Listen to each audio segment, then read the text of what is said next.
Welcome to the Apex Insider Push to Cash. This is the first episode of 2026. Super excited, super pumped to be back after a long break, but we are here. Racing season has kicked off. As always, we got IndyCar content, we have F1 content, and we're going to kind of dabble with some NASCAR maybe this year. I don't know how much content I'll be doing with that, but we'll see.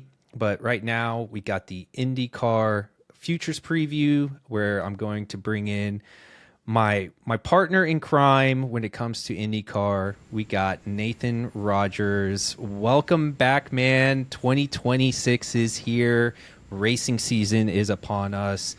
It's a busy month, even though there's nothing really that's going to matter. And I say that not just IndyCar, but also F1. There's been testing that's been happening in IndyCar, and then testing is going to kick off for F1. So I'm super pumped. I am excited to be back. I hope that you are.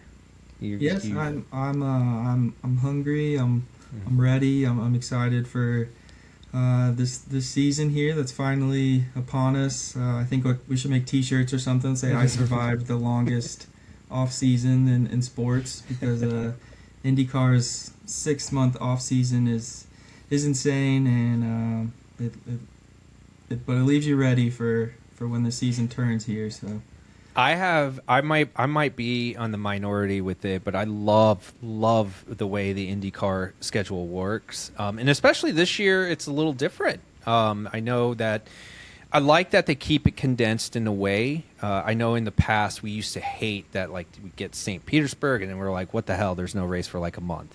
They did fix that, but I do love that they finish right when football season starts. That's very smart. I think that's the smartest thing you can do. But you're right. Like, it's been a long time, because when you think about like NASCAR and F1, they go until like even early December. So it feels like just yesterday the season ended, even though IndyCar felt like it ended years ago. But we are here. I know last year wasn't, for me, I didn't really have many options, so I had to really pick and choose when it came to the lines. Hopefully, we say this every year, hopefully we get a little bit more offerings when it comes to the books and IndyCar lines. But hey, you know what? I'll take it. I ended up with a 13% return on investment with IndyCar last year. That's great. We'll take it all day.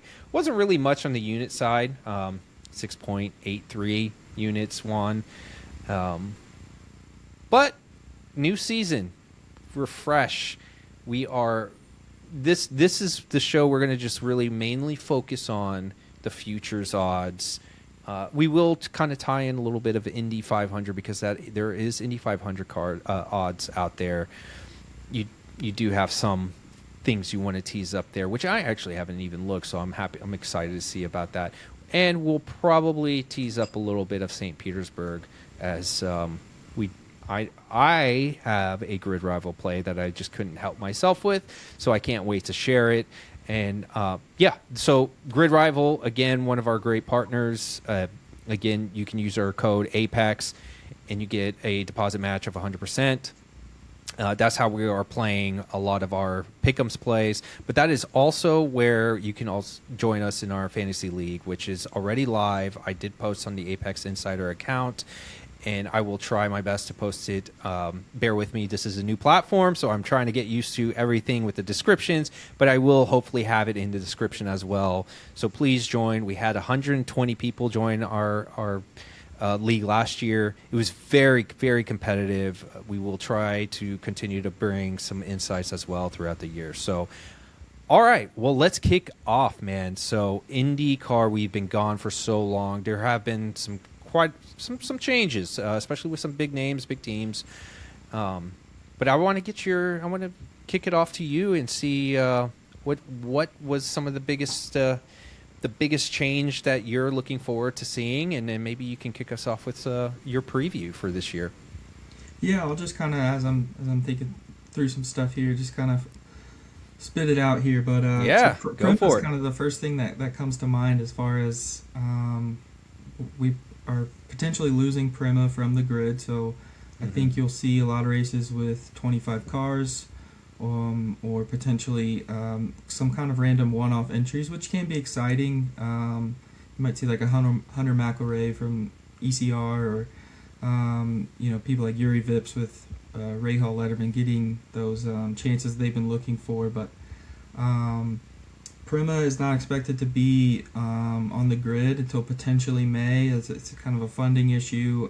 They're the only team that doesn't have the charters, which kind of protects you and gives you a little extra funding, a little extra help in the series. So they had a major investment coming into the sport last year, and it hasn't really. Obviously, you're not going to get that return on investment in year one. So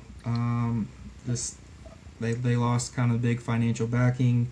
The idea is probably that Callum Ilott would be a one-car show if and when they do make it. So we'd probably be losing Robert Schwartzman, who we all know is the incredible story of the rookie pole sitter in his first ever oval race. So crazy.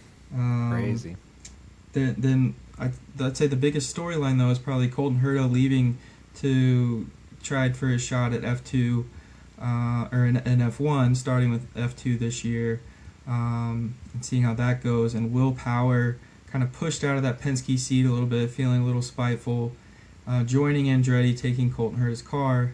So we see Will Power kind of leaving that place that it's going to be so weird seeing him in. I know they mixed up the colors a little bit, as we'll see from Colton's car, in a different livery, but not seeing him in that Verizon car will be very weird. And we'll see David Malukas in that Penske car, who has had a lot of flashes. He's got 0 career wins.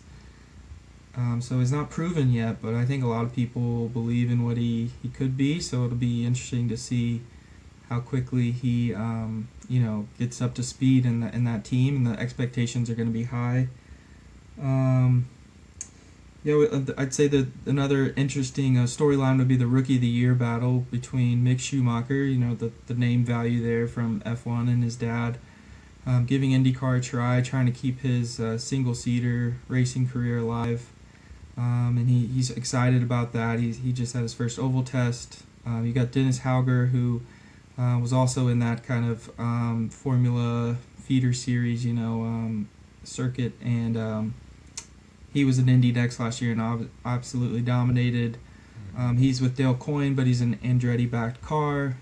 And then Kyle Collette, who was a contender in the Indy Next series last year. Young person coming in to AJ Foyt Racing, who I think we could see like a sneaky contender for Rookie of the Year, just if you look at the situations they're in. I don't know, is anything else coming to mind? I think I want to say on that note, I want to say when I saw the graphics that they were posting on the top 10 for the testing, he was in that top 10. I want to say, maybe I'm wrong, but again, I've had a long day, so it's been a lot happening. But no, I think obviously the biggest thing I'm going to pinpoint to is Will Power, right? Like, he's now stepping into Andretti, and he's I don't know what to truly expect with him. I think I'm trying to keep a positive outlook. I've always been pretty down on Will Power, at least the past 2 or 3 years, something like that.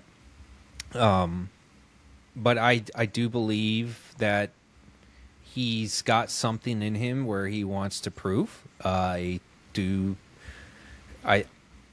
also have my opinions on Penske going into this year. I think Penske just overall was an absolute disaster last year. I don't know if I truly believe they're going to be better, but I also think Will Power coming into Andretti, it's going to be a lot better for just for his sake, where he's going to. Oh.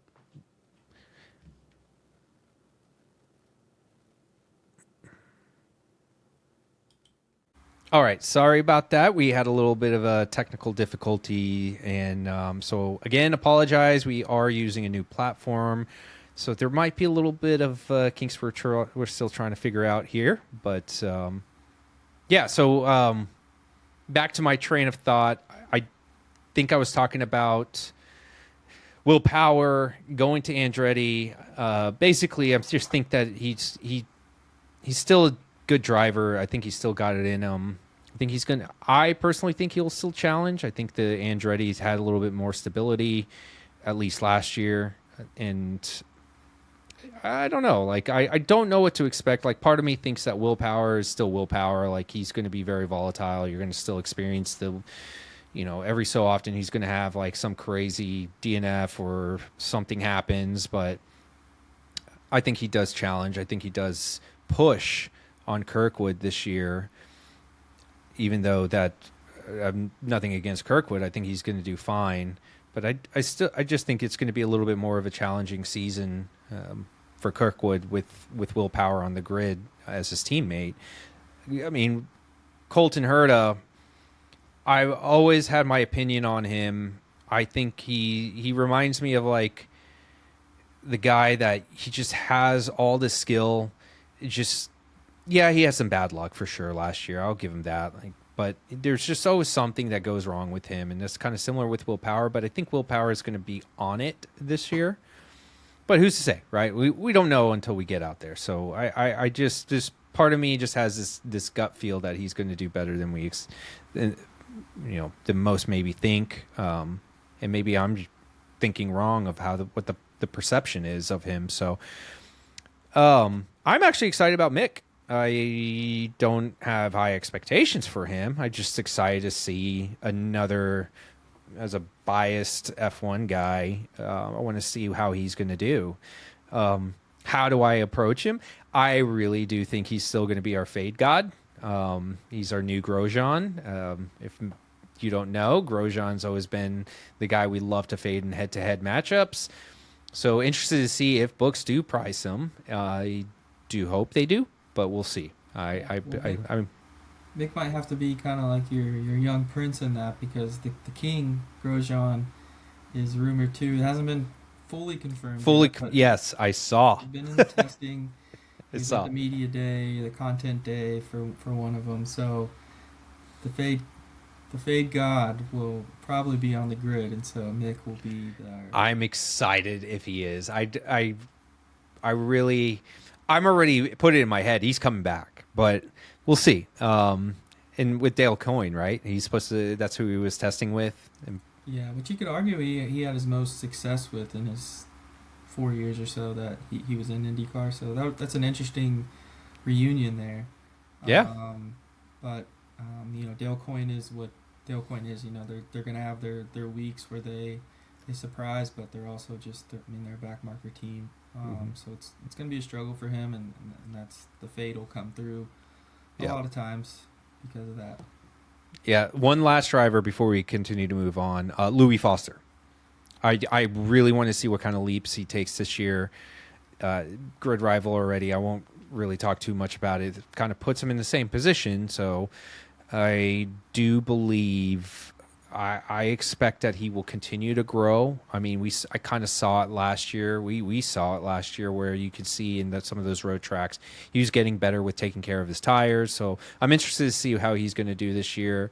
I am going in with the mindset that he is going to improve drastically. So, but again, I have all this hype, and for all intents and purposes, it's probably none of that's going to matter. So, with that being said, let's dive into some odds, because there's been some good stuff out there. Let's go ahead and just start with the basics, the championship odds. One thing I want to point out was whatever happened between yesterday or the past 2 days, the odds have shifted. It's gotten a little bit longer on Alex Palou, and in full disclosure. And the reason why I don't like chalking championship bets, it's at minus 180 now, and it was, even up to like minus 220 at one point. I saw it on my back alley book, so for you guys that don't know what that means, it's just my local bookie. I don't have to hold cash, more so I'm just putting a ticket in and just waiting until the end of the year. And couldn't even keep my eyes open when I saw it last night before going to bed, and I placed it. I said, you know what? I don't care. This is this book. I just see another Alex Palou masterclass. I don't see things changing. And we're going to look back, and I think we're going to say, wow, that minus 180 was a gift. That's just my thought. Didn't even hesitate. I still think he just picks up where he left off, and he's just so good. And he's got it as a driver. And even like what impressed me the most, if for any of you IMSA followers, you saw him at the Rolex 24. He was, every time he went out there on his stint, I was like, God dang, this guy is flying. He jumped into that car and just was every lap was just clean. It was just, if the guy can just jump into a car and just be really good, he is the Max Verstappen of IndyCar right now. So I did it. I pulled the trigger. So Yeah, and that's probably the best way to go. I'm a firm believer that you can make money playing the championship odds every single year by timing things right as the odds develop through the season. I think this year could be the most difficult one, unless Alex Palou runs away with it from race 1 and you place that bet today. If those minus 200 odds are too rich for you, I have been thinking that there could be a path that waiting we could get better odds than what we have now. Yep. I agree. I mean, I wouldn't recommend what I did only for the situation. I would not do the championship odds on any other book. Well, it is risky to to not wait still, because Palou is just getting to that level. You can't necessarily fade him on ovals anymore. He's qualifying better than ever. His racecraft is better than ever. But I will say, to start the season, you have St. Pete, Phoenix, Arlington. Those first 3 races, I think if you can hold off, I'm betting Alex Palou, it's possible those odds get better because you have 2 street courses. One of them is brand new. Anything can happen in street course races. Palou could be, taken out in one race. Someone else could start hot. Phoenix, they've never raced at either, and that's an oval where he's not weak at ovals. We can't say that anymore, but that is probably his biggest weakness, or he's strongest on road courses basically. And I think he only has 1 career win on a street course, and he got 2 oval wins last year, and those are his only 2 oval wins. And so he's still developing there. There are other teams that have better packages on street courses. And so I think that's kind of a decision of, if you're wanting to get in on that, you either do it now, or I think you wait a few weeks and hope someone starts out hot. And his odds maybe drop below minus 1. I don't know that you're ever going to get odds over even money unless things are really going wrong or someone is. Yeah, I just don't see that. He would have to finish below P5, P4 in those races, and I just don't see that happening. That's why, and again, the situation that I was in is totally different. I don't like chalking to that stuff, but I just wanted to do it for the, like, it's easy for me to keep adding, and it's not going to, this is just a drop in the bucket. So I completely agree. I mean, that's a good point to be making, which is we got 2 unknown tracks that we're going to go right into right after St. Pete's. Like, no one knows what to expect at Arlington. For all intents and purposes, he could just struggle like crazy, and we wouldn't know. So, and then I think the point on Phoenix being an oval, it's a unique oval with Phoenix. Excuse me. In that you still have to have good racecraft. Obviously, tires are always going to be something you have to have, which he has that. He has that advantage. But he just seems to be very, very smooth when it comes to his style, getting into corners. And Phoenix has, you're going to have that kind of racecraft. So, but yeah, I agree. I think it's one of those things. Wait and see. If you are itching and your mind has been on Alex Plo, kind of like mine, yeah, go for it. But I wouldn't put the house or anything like that.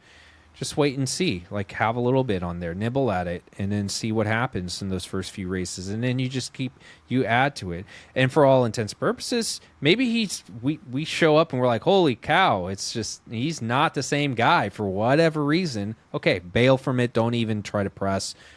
Just relax, go race to race, and watch. Don't even focus on championship odds until we kind of get a good setting through, the first 6 weeks or 6 races, I would say, and then you can figure it out. But if there is a championship odds long shot, who's your guy? So I actually had a whole plan mapped out to play the each way markets on Bet365, where you place your championship odds, and then I think they actually cut it to 1/5 of the odds for top 3 in the championship. And so there were a few people I really liked at their odds that I was going to get there, and Bet365 kind of really went dirty, and they cut me down to like $5 on those bets, and then I couldn't even tell people that I couldn't ask a friend to place more for me. They chopped the odds the second they took my bet and limited it. So it kind of threw off all my math, but here's where I'm at a little bit. McLaughlin at 13 to 14 to 1 is a great number. You can find that multiple places. I think Bet365 took him all the way down under 10 to 1. Also, back on that, I can't believe they cut the odds off of me. It's not like it's the day the odds were released and I had 10 people going. I was the only one touching that page that day. And I will tell you, the odds off of the $5 that they took. They've already flagged you, and I've had this happen to me on Bovada. I'm no longer allowed to bet on Bovada because I tried to skirt around it. I got banned. The same exact thing was happening to me. So my recommendation is, and if they keep doing that to you with Bet365, don't even touch it. Go find your friend. Go place it there first. Yeah, I'm pretty don't much even done there, I think. Yeah. Don't touch it, because the minute you touch it, they know they're going to cut the like what they will do is they put it at least in Bovada, they would put pending, see that it is me, and then they'd be like, nope, we're going to limit you, and they've already moved the odds automatically. I'm like, you're kidding me. So I had to stop altogether. I was like, if I see it there, I'm going to phone my friend and say, do this for me. And then, let everyone else get a piece of it. I'm already kind of making those plans. There you go. But I have McLaughlin, Lundgaard, Power, and Dixon. Lundgaard, Power, and Dixon mostly only for I wanted the each way market. Yep. I can make cases for all of them to win the championship, and they're all at 20 to 1 or more, so they are definitely long shots. Cheap buys if you want. You could really make cheap buys on pretty much everyone but Palou if you were just hoping, for anyone but Palou kind of year. But I love McLaughlin. Let me get back to him because, Penske had 19 DNFs in just last year. It's a lot. They had 24 top 10 finishes, which is down from 31 the year prior. But when you pull the stats for the average finish in the hybrid era, so about a year and a half of races, Penske's still at the top, especially in the qualifying, across the board. When you look at their finishes by track type, road course, street courses, and ovals, they're in between 1 or 2 on all those still, despite those 19 DNFs, all the madness last year. I think they're going to settle back in this year a little bit. I can go back through so many races that it wasn't all McLaughlin. Newgarden or McLaughlin probably could have won. I think it was right to move McLaughlin's odds longer. They are going to have to prove that they're back to Penske and who they are. McLaughlin also now has his name's escaping me. Back Penske, he was fired last year off the team. He was Newgarden's box, and he ran Penske. And he's back on McLaughlin's stand as his strategist, and I would say he's a top 3 strategist behind Ganassi's 2 top guys, Mike Hull and Barry Wanzer for Pillow. And so I think when you look at all those things, making a case for McLaughlin is there at that 13, 14 to 1 that you can find him. Lundgaard, I kind of said last year, the toughest thing for his championship to come to fruition is that his best tracks are Alex Pillow's best tracks. So, he can't, there's almost an easier path for someone like Newgarden to completely dominate the oval season and then just keep as close to Pillow as he can in those road course races. So Lundgaard really he's going to need to take a leap to ever really get there. But for a top 3 finish, he's a guy who keeps his car clean. He doesn't make a lot of mistakes. He's getting better. He's still young. He's very fast. And gotten better on ovals, for sure. And his results were not bad on ovals. Yeah. I think he needs to pop a little bit more on those to truly contend or get close for a title. But, he's not wrecking the car. I think, as time goes on, he'll get there. Will Power. The toughest thing with Will Power is that he's leaving the number 1 car in pit performance in the last 4 to 5 years, and he's going to Colton Herta's car, which has been 11th best, 10th best pit team, and I think that makes a big difference. That's why you saw Colton Herta lose a few races, and people grew frustrated with him, in the last 3 or 4 years. A couple times a year, it wasn't really him; it was his team, a strategy call, something like that. Well, St. Pete, he came in and they're like, he's like, what do you want me to do? I think they had a fuel issue or something like that. And he was doing fine too throughout that season. I think that removing that noise, you expect that you go into the season, those things won't happen again. And this is not just Andretti. This is also going to Penske. You take those learnings and say, what do we need to do to fix them, and how do we fix them? And I know there were some unfortunate circumstances for Newgarden, and one of the ovals. Was it Iowa? I think it was Iowa, where it's like, are you kidding me? He was doing fine. Yeah. But 100% agree. I do think Penske comes back. Do they come roaring back to the same Penske from 2 years ago? We'll see. Time will tell. But I love the Scotty play. I think he really does, especially if you have the each way market. Absolutely love that. I wish I could get access to something like that, because I'd be doing that in a heartbeat. And I love your Lundgaard. I'm high on Lundgaard this year. I think he does take another leap this year. He's got another year under his belt, and I think he challenges Pato. I think he puts a little pressure on Pato, which Pato had a shaky year last year. Could even argue there were some points in the season year before, even though he ended up second in the standings. Yeah, I think it was more that he started a little slow, but I think that competition probably brought the best out of him. He actually almost, if Pillow didn't have a historic year, you might be looking at a Paddle World Championship. For sure. Well, he did. He kept his car really clean, which he fixed from 2 years ago. I don't think he had any issues himself. He had a tire failure and he had an engine failure, I think, at the end of the season. So neither of his doing. But yeah, I think that McLaren team. They had, between him and Pato and Lundgaard, had 12 podiums, 6 each. I think Pato had 2 wins, maybe 1. Lundgaard wasn't able to get a win, but I think a win is coming for Lundgaard this year. But here's my take on this. He got second, but consider this. He got second when the stars aligned for him, where Penske had 19 DNFs, like you said. Now imagine if Penske doesn't have the same issues, now the competition's more stiff.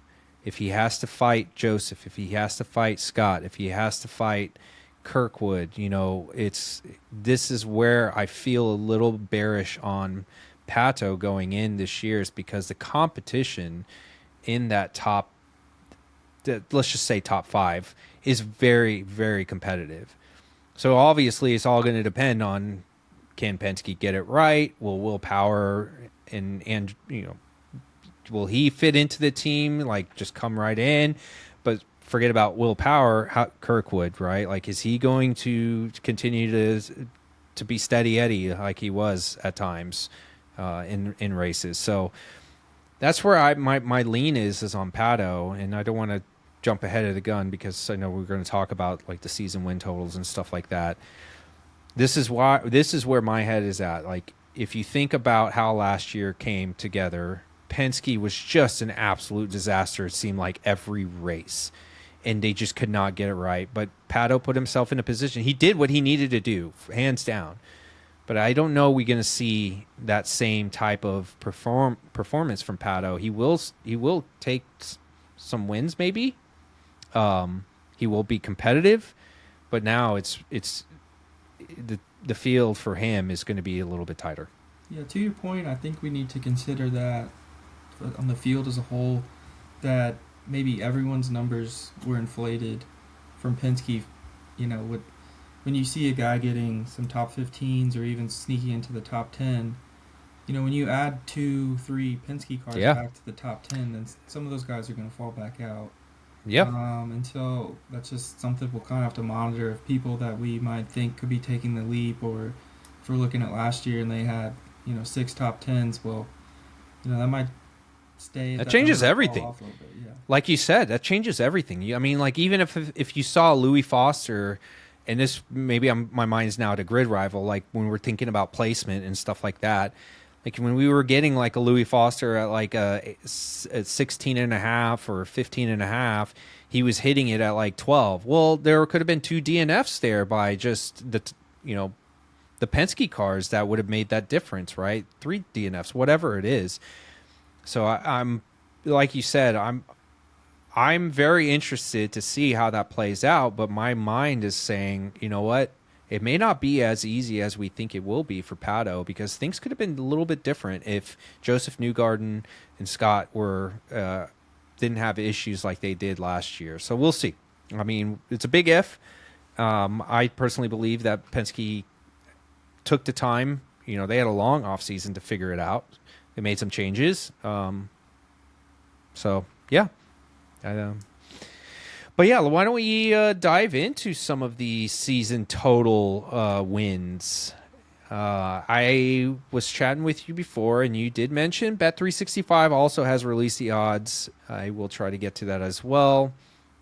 But I have Caesars pulled up. So, of course, you have Pelot, 4.5 over under. Obviously, juiced to minus 175. Honestly, maybe that's probably the better play instead of a championship play if you think that he's going to win. I don't know. I'm not going to even touch it. It's too juiced. 4.5 is quite a large number compared to the rest of the field, so I'm not really interested in that. But you have, let's start with Kirkwood. Over under 2.5. My mind will not stop saying, and I haven't bet this one yet, but I want to. But I want to go under 2.5. I think the under, and it goes back to the same theory that the field is tighter. We're going to see a little bit more competitiveness in that top 3 constantly every race week. So my mind says, but also we do have 2 new races too. So something else to consider in these win totals. So yeah, and really, well, you're now looking at almost 4 new races, because if the Washington, D.C. race stands... Oh, that's right. There's 3 new races. I forgot about that. Downtown Toronto moved to Markham, so that's going to be an all-new street course. So while there still is a race in Toronto, it's a completely new track in place. So, but you could make a case that favors Andretti, because, when they showed up to Nashville, the street circuit for the first time, I don't know, 4 or 5 years ago now, they were the strongest team, off the truck, and so that would favor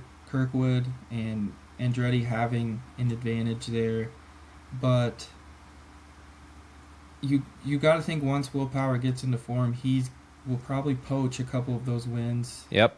And then also, what you run into with street courses is that Andretti should probably have 10 more wins on street courses in the last few years, but they're so volatile. A caution can come out at the wrong time. The concrete walls kind of close in on these guys when the racing gets tight, and they're just street courses are less predictable. They're probably less predictable than ovals, honestly. Especially with the way the alternate tires fell off last year, and people were stopping after 1 or 2 laps of using these alternates and being on crazy strategies that's hard to even keep up with throughout the race. And so I kind of lean under 2.5 wins there is what I'm getting at, but it's tough because I can make a case for either. Oh yeah, I mean I think that's the fun in this is like we don't know, right? All of them are really basically at this point 2.5. And you bring up a good point about Andretti at these street circuits, and I remember in the broadcast they mentioned it about how they normally get their setup and the way their entire suspension works, because at a street course you're going to constantly deal with bumps and like all these other things, and maybe it's the way they have ride height. It could be so many different factors, but they do excel in those street courses. You do bring up a good point. I almost forgot about the DC race, to be honest with you. I just completely forgot about it. And then you have the Arlington race. So I still think that it's just, keeping it simple, going back to the competitiveness of this field. We're going to see some guys, taking leaps. And then Power, right? Like he now does have a challenger. Not that Herta wasn't a challenger before, but Herta challenged Kirkwood at times when he, I know last year wasn't really his year for anything, but years past, I mean, it was usually Herta the one that was, lead Andretti until Kirkwood took the reins and Herta started struggling. So I think that. I think there is some value taking that under 2.5 because he could get to 2 wins, but getting that third win is going to be tough. Plus, another thing is we haven't seen Kirkwood win an oval yet, so we got ovals. It was kind of a lucky when he won. Gateway. He did win Gateway. That's right. Okay, apologize. It was kind of weird how he got there. I mean, yeah. But he's not. That's not his strength, right, I guess. Yeah. Right? Like that's not his strength. Their oval package 2 years ago, the short oval package was really coming along to where last year I was really high on taking Andretti at longer odds at short ovals, and they were a little bit of a disaster on short ovals last year. I don't know how they took such a big step back, so that'll be interesting to see where they fall in on these ovals. Which Kirkwood mentioned Iowa was their worst oval, and they lost. Both of those races have fallen off the calendar, so that's another kind of, feather in his hat, I guess, that he feels. But yeah, but then he has Will Power that he has to challenge his own teammate who is good at ovals. Yeah, and I just don't see it. I think it's Indy Bet who always kind of said this, but when you see anyone's line at 3 wins, you want to go under normally because Alex Palou skewed our thoughts of how many races people can win. I think Will Power won a championship a couple of years ago with 1 win, 2 wins maybe. Palou has won championships with 2 or 3 wins in a year. The only people that were hitting more than 3 wins were like Newgarden because of his oval dominance and things like that. And so when you just look at how competitive this field is for people who qualify as a potential race winner, it gets really difficult to get to 3 wins in a year. Yeah, that's exactly why my head, and probably why the books also agree. Outside of a few 1.5s, I mean, let's talk about the other 2.5s. They got Pato at 2.5, and I'm like, that's no question to me. I want to take that, especially with a Palou in the field. I want to take that under. It's juiced a little bit more now at -140. Joseph Newgarden way juiced at -170. It almost makes me want to take the over just because of his oval dominance. I think there's an opportunity now where you can look the other way and say, you know what, 2.5 wins. Joseph has the skill set to take a road course for sure. We know that. Of course, we don't need to beat a dead horse with Penske, but regardless, there are some ovals, and he may come out and win in Phoenix for all intents and purposes. So I think seeing the only over I would want to take in this situation would be Joseph Newgarden. I'm not saying I'm running to the hills for it, but it is worth it now at the +140 value that they're posing. Outside of that, you have Pato and Kirkwood at 2.5, and I would easily take those two immediately gravitate. I was like, give me the under. Give me the under. I will not regret it just because of what you just said. I think that our mind was blinded by Palou and how much he dominated. But what do you think about this one? I am in love with this one, even though it's been juiced, and I'm mad because I even have the screenshot right in front of me. I took the screenshot. I tried to phone it in because I don't have access to Caesar. But Scott Dixon, when they first released the lines, his over-under was 1.5, and it was at +110. It is now up to -145 at the same book of Caesars. I still would take it even at -145, but you did point out Bet365 had just released these season wins, and I think you can get it even better. That's my favorite one. Or the Score, which is formerly ESPN Yep. Bet. So if you had ESPN Bet in your state, then I think it's -120, 130 there. So Oh, it's perfect. Get it. Just take it. Don't even think about it. Just take it, people. Just take it. Yeah, and the logic only being he got his luck win last year, but to me he's always going to be a podium guy. I don't think he's going to get the wins. I just don't see it. I think that Washed, I guess. That hurts him to try to get wins is a lot of race winners are going to come from the front row, the top 4 or 5.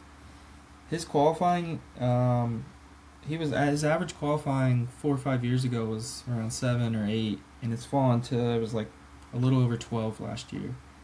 Yeah. There's a little bad luck stuff with his engine and things like that he's had last year, and things that will lower his average starting position, but he just has to scrap together so many miracles, and he almost pulls it off so many times. So I guess the fair warning to if you place this bet is it's going to be sweaty. He's probably going to pull off his random 1 win in the first 3 weeks, and then you're going to sweat it for the next 4 months because there's going to be that point in the broadcast where wait a minute, Scott Dixon stayed out with this, his fuel save and stuff, and it's Always. There's always that. You're always sweating him, and I hate him for that. But at the same time, I'm I can't stop thinking about it. I just can't. I don't think you take the over on that bet for sure. No. The under's the way to go. It's gonna be sweaty, I think, because he finds a way. I mean, he is. Palou's coming for the GOAT status. He'll probably take it here soon, but Scott Dixon is, I think, still holding on to it for his longevity of doing it for this long. Because as I've talked about, his average qualifying falling off, his average finish has not dropped off at the same rate. So he still manages to get these big finishes, good finishes. But like you said, it's just, is he getting 4th, 5th? Probably more likely than he's winning the race. Going to get the win. Yeah, and another thing to point out with it is, you're not really getting value if you are on the I think he gets over 1.5. There's really not much value to take him. You can even just take his odds, even on a race week. I know it's harder to predict it, but you can sometimes, even in a live bet, if you have all the options possible, don't even bother taking an over, and if that's the way you want to go. Just be patient and just wait for it. There's no point. We're just having fun with this right now. We're excited that there's opportunity. I'm not a massive futures guy, really. It's funny I say that, and I've got a lot for F1. But I think in this situation, the only reason why I want to do it is because I do see the value I on some of these, like the Kirkwood at 2.5. I just can't stop thinking about that one, especially at the price. So I'm okay with phoning that in. It's not my balance, so I just have to have that person wait for it. So yeah, I just don't think that there's going to be much value. And then Willpower, I think he's at 1.5 as well. He's really juiced at under 1.5. It almost makes me go back to the Joseph Newgarden play. Like, Willpower does have the ability to win some ovals, and street courses, of course. That it's to the point where you can almost look the other way, because I think, yeah, he's a plus 150. Still not where I would want to take it, given the circumstance, but. Yeah, I think you're going to see a very frustrated Willpower on oval races this year. Shocker. He's going to go from the best oval cars to a team that's finding its way on ovals. Yeah. And I think that's going to be, he's going to love the Honda engine and the dampers package you talked about on the street courses. Even though Penske was pretty good on street courses, he's going to find a new level there, but he's going to be frustrated. Yeah. Oval races this year of not having what he's used to. So do you have any season wins that you've placed yet? I've kind of everything you said. I've been there. Thinking about. I just never pulled the trigger on any of them. Yeah. I hate how much they juice these. Yeah. Some ways. For sure. But if you're listening and you want to play and you want to have fun, you want to toss some coin around. I think we have a lean. Oh, I'll say a lean on the 2.5 under for Kirkwood, and we do like the under 1.5 if you can get the 120, especially minus 145. I wouldn't. So, yeah. Let's see what else is out there. I don't know if there are any other odds. Do you know any other books that are offering futures odds, or do we want to flip on to? Pretty much everywhere is going to have your championship odds. Besides, I think FanDuel hasn't posted them, but I mean, there's only so much you can do with those. I wish people got a little more creative with some. It'd be cool if we had some like team wins or something like that. That would be a cool market to explore. One day. We'll see what happens. Maybe if we keep posting our content and get more exposure, they'll see it. So we'll see. Well, then let's shift a little bit. I know we briefly were talking before the podcast. You said you actually have some Indy 500 potential play. I don't know. Yeah, I mean, maybe. I always say with the Indy 500, I just. I throw a bunch of darts. You're ready for it. You're so ready for it. Happens. So, some people kind of like to just wait to see how the month of May is unfolding. But if I see value in November of the year before the Indy 500, I will put some money down, which I've done. This is why I love you, man. You are on it. I love it. and every year I'm not quite ready for it because I kind of mark a date that, Caesars will release it. A couple years ago it was right around New Year's. Then it got early December, and so in my mind I mapped out, okay, like December I need to be ready. And then this year it was, November, like the second week of November. So they still keep me on my toes. 7 months before the 500, and I'll have to be ready even earlier next year. But I start with McLaughlin at 1800, 18 to 1. Just put. 0.2. I love that. I love that. He's the guy infamously crashed in the warm-up lap last year, but he's also the guy who was the pole sitter 2 years ago and had the fastest car heading into qualifying this past year. If I get the chance to bet on him winning pole again, I'll probably be there. Penske has been really good at the 500 the last few years, and McLaughlin is like a student of this. He's a very determined person. Same reason I love him for the championship. He doesn't let Newgarden be better than him for very long, and he closes that gap every year talent-wise to Power and Newgarden as a guy who's still pretty new to IndyCar. Mm-hmm.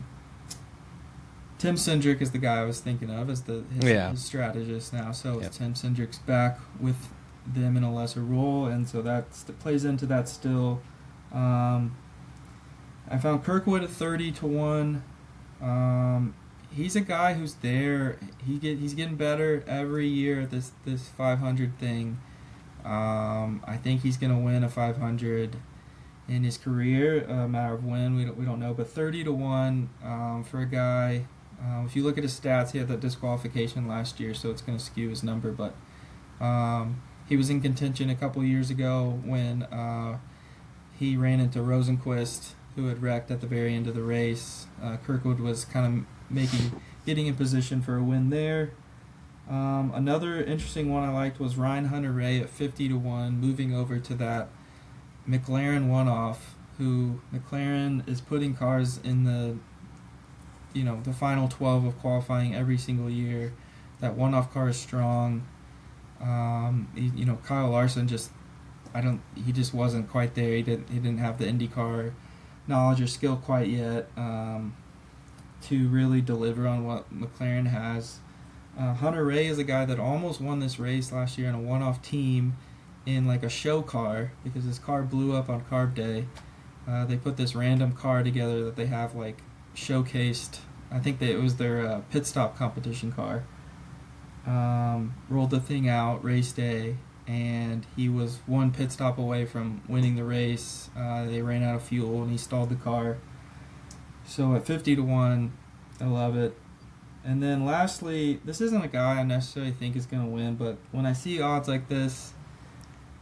Tell me it's Christian. Well, it's Marcus Armstrong at 20,000 to 1. Wow. Okay. You got my attention. 20,000? 2,000 to 1. 2,000. I was like, wow. Plus 20,000. Where's that? Where's that at? Well, it's been... They immediately moved it because I think people saw that and hit that. It was way off. It should probably be more. Yeah. 1,000 to 1, 8,000 to 1. So that was at Caesars. I just have $5 on that, but okay. I mean, I don't think Marcus Armstrong's going to win the race, but no. Like but I mean, if you're going to put throw a few bucks, why not? You never know.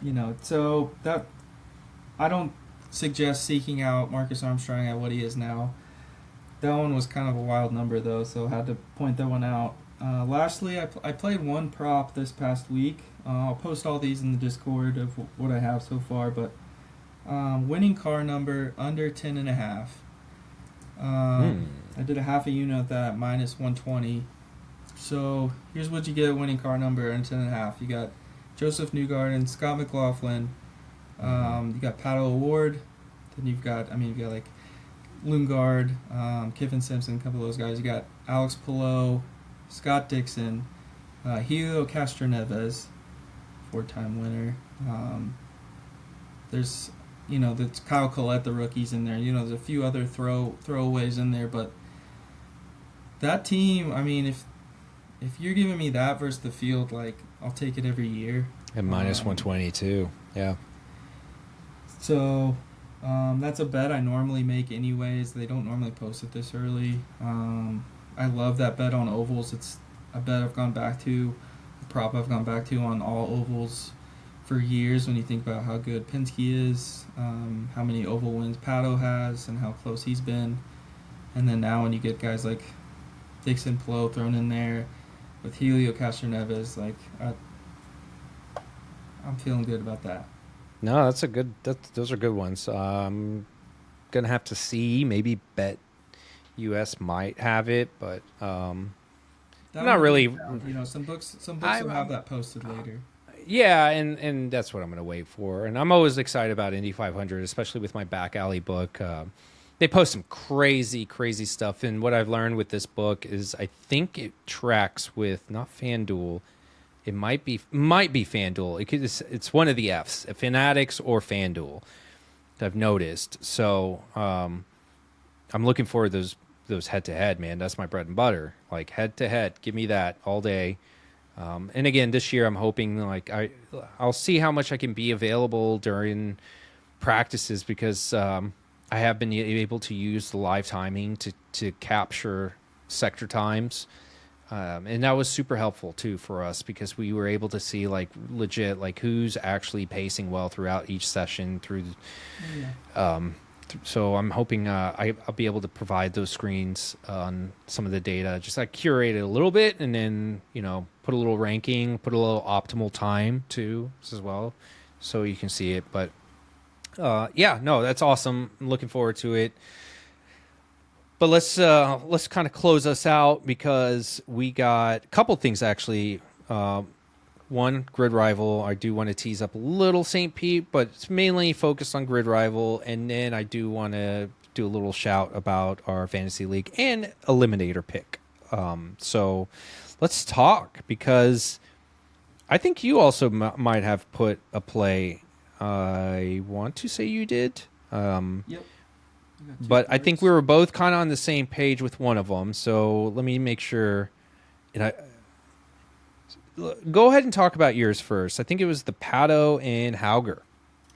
Yeah, so that's one of them. I did Pato worse than 3.5 and Hauger better than 22.5. So starting with Hauger, you got to remember we're going to probably be at a 25 car field. So easy.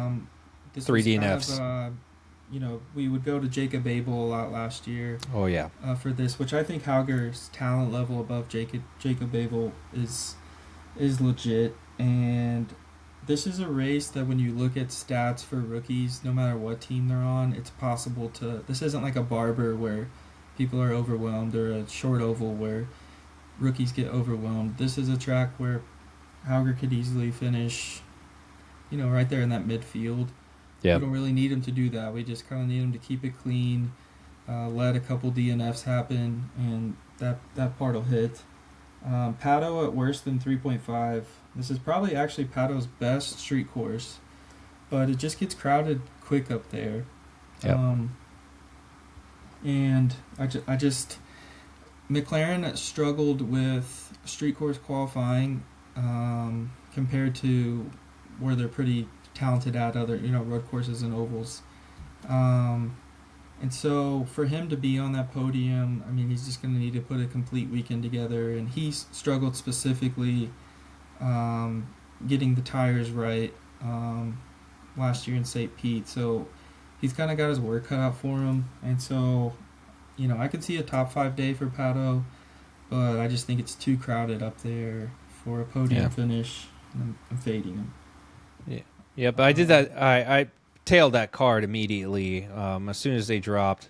I love the Hauger play. Obviously, when it comes to these pick'ems, especially when you get to, like you said, 25.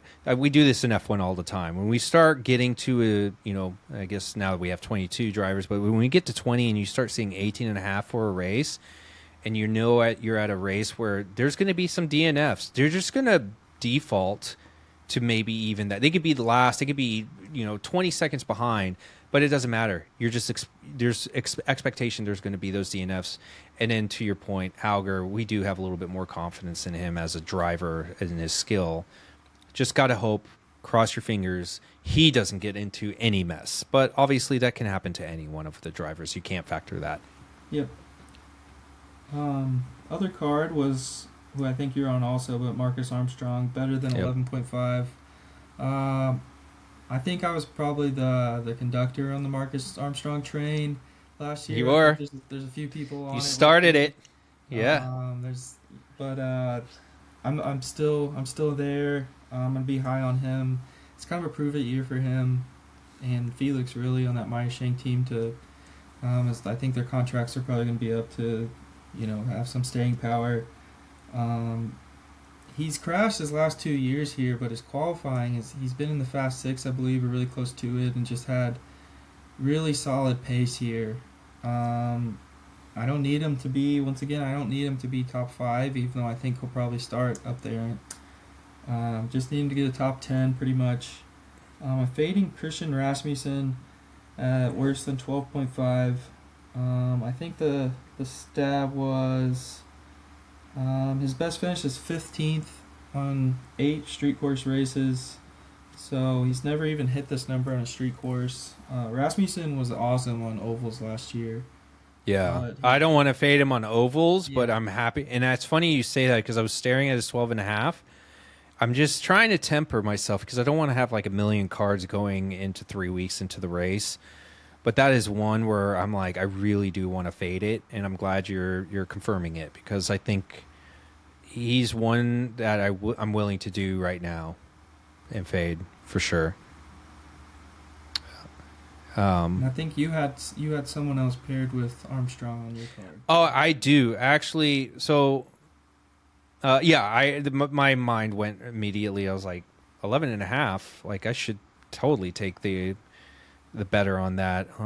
Yeah, that's right. I paired him with Lundgaard 7.5, and my rationale on the Lundgaard is you've already touched on it with the field with Pato at 3.5, right?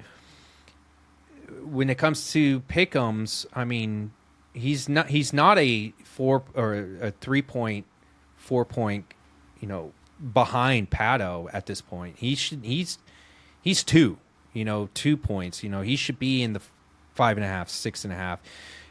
And in the field of that 1 through 8, it's going to be tight.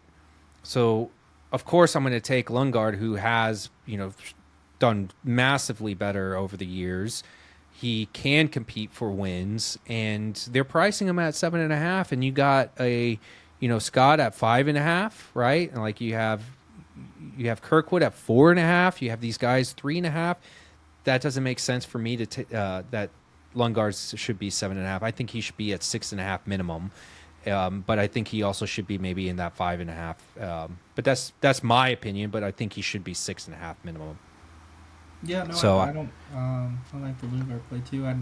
McLaren has solidified themselves as the third best team. They've kind of overtaken Andretti.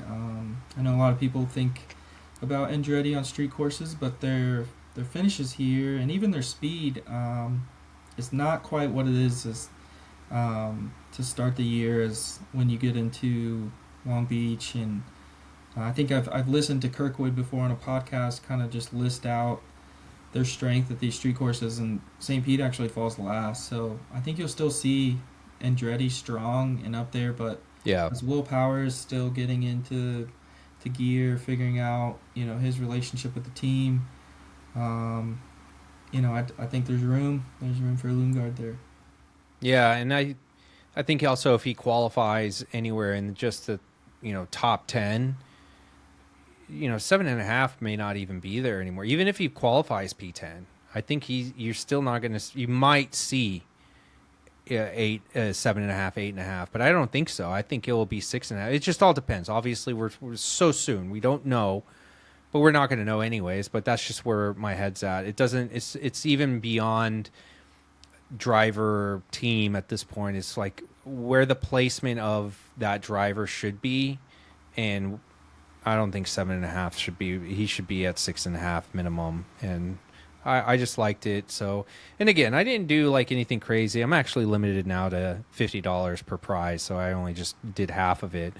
But I am going to be patient. I want to, I've always found that with IndyCar, it's, I've had more success getting my plays after qualifying, especially because it's pretty simple. You see everything through practice. You can kind of gauge it a little bit better, but also like the movement in those lines, we find that opportunity. So if he does somehow get piece 14, well, now I can get him at 11.5, and I'm going to probably take that because all it takes is strategy, yellow, caution, and he's back into the thick of things. So, but yeah, those were just the ones. I really do like that Christian Rasmussen. So to recap, we love Armstrong. We love Pato, or Armstrong better 11.5. Pato worse than 3.5. I'm intrigued with Malukas, by the way, at 8.5, but I don't want to do that just yet. I do not want to touch a Dixon 5.5. I love Christian Lundgaard. I actually still love Scott McLaughlin at 5.5. Maybe that's the one I do is better 5.5 with worse Rasmussen 12.5. That might be the one I do. McLaughlin got pole last year. This is probably his best street course. He's a former winner here, so. Hauger, I think, is probably one that we're going to look back and say, man, we should have kept pairing him. So we love him at better than 22.5. But let me ask you this one before we conclude here. Louis Foster, 15.5. It seems like it's yeah. Let's start there, and then there was another one actually. Personally, I think I'm waiting on Louis Foster for more road courses. Rahal can just be a little up and down on street courses. An interesting thing about Foster is I don't have the exact number of how many times he put it in the Fast Six or even advanced to round 2 of qualifying, but he had 0 top 10s last year despite having a pole. Yeah, at least 3 or 4 Fast Six appearances. So that's kind of why I'm at a wait and see with him. And when we kind of mentioned how, that's 0 top 10s with Penske being so below him several races. So if we add Penske back up there, we're getting, he might be in that 15 to 20 range to start the year unless the Rahal team really has that speed. I think we will see his racecraft improve, but I'm going to want to see it first. Yeah, I'm not touching him. I'm just curious what your thoughts are. But with that said, Mick at 16.5, I'm afraid to touch it. Like, he may have a good race, but I don't mind going worse. I'm not running to the hills for it at 16.5. I think that when you, especially as a guy like him who hasn't raced a real race like that in some time, like an open wheel race, I should say, it's going to be challenging for him. I think he's also still got a learning curve. If you see a lot of the young guys that come in, they seem to struggle over the course of the race, and it's very understandable. Like, you're still learning, you're still trying to understand how to preserve your tires. You're still getting used to these tires in these longer stints, the alternate and the primaries and everything. So I don't mind it for this first race to say, there's potential, like he's just maybe not going to get it the first race, but he eventually gets it. And it goes back to Louis Foster, like what you're saying. I think Louis Foster is he was in his learning curve, just like everyone else was doing, right? Like, they didn't know how to truly take care of their tires, but he seemed to get better as the season went along, and I think he does take his stride, but we'll see. Actually, kind of the more I'm thinking about it, I like the fading Schumacher here. He's going to be... He kind of struggled in this Sebring test, I believe, which is expected. Nothing to be alarmed about, but people talked about how you're just used to such a smoother ride in a Formula One car. Yeah. Now you have the power steering and you have the weight of the hybrid in the back of that car, and these street courses are so bumpy. On top of how difficult. And the strategy, you don't see as many cautions in F1 as you do in IndyCar. Like, there's more cars on track. And the street courses here are very, very confined. I know that, like, St. Pete's got some wide.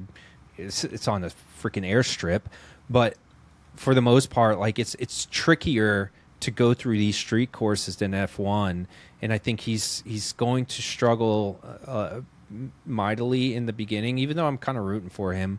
For sure. So I've been thinking about doing that. Like, maybe that's the one I should do, is Christian Rasmussen with a Mick like Worse. That, yeah. I mean, actually, that is the one I should do.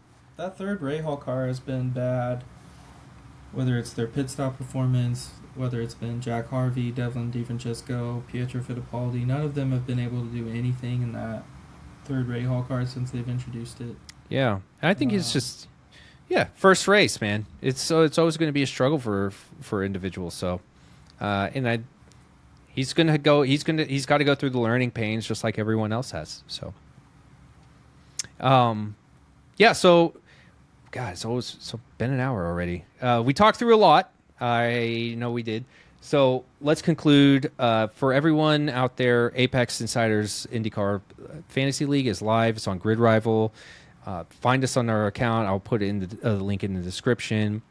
But also, I want to tee up. We're going to do our second annual Eliminator League. So props to Nathan over here. He's the one doing all the tracking of everything. So if you don't know what it is, every race week we pick a driver, and whether they win or not, you're going to get points. Once you've used the driver, that's it. It's just like Survivor in football, but this is for IndyCar. And he's doing all the tracking. When it gets to IndyCar, we kind of open up the field a little bit more, but you have to be very strategic about who you pick in each race. So, it was a very, very competitive league, I guess you could say. It was more competitive than the actual IndyCar season. So it really was. It really was. So I'm looking forward to it. If you want to join, get into the Discord. Find us in the IndyCar chat. We do even have a tab for it, but just tag us. Say, hey, I'm interested in that Eliminator League. It's really a lot of fun. I think our entry fee was what, like $10, $20. Last year, yeah, it was 10. It might be a little higher than 10 this Let's year. go. Let's up that ante. Yeah, let's go. Let's go $20. $20. We'll probably pay out through third place, I think, this year. Okay. Okay. And yeah, I think it was pretty fun. Yeah, no, I'm looking forward to it. So yeah, please get into our Discord, and he does the tracking. He does everything. It's really sound process. Maybe one day we'll take that sheet and remove it and make it automated on a website. I don't know. Maybe one day we can do that. I've been looking into it, but I think we might be going manual again this year, but that's all right. It's okay. Yeah. It's okay. It's worth it. It's a lot of fun. It's very competitive. So, Nathan, like always, man, it's a pleasure. I'm so looking forward to this season to begin.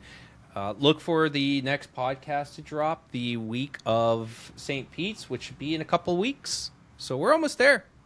All righty. We'll see you guys in a couple of weeks.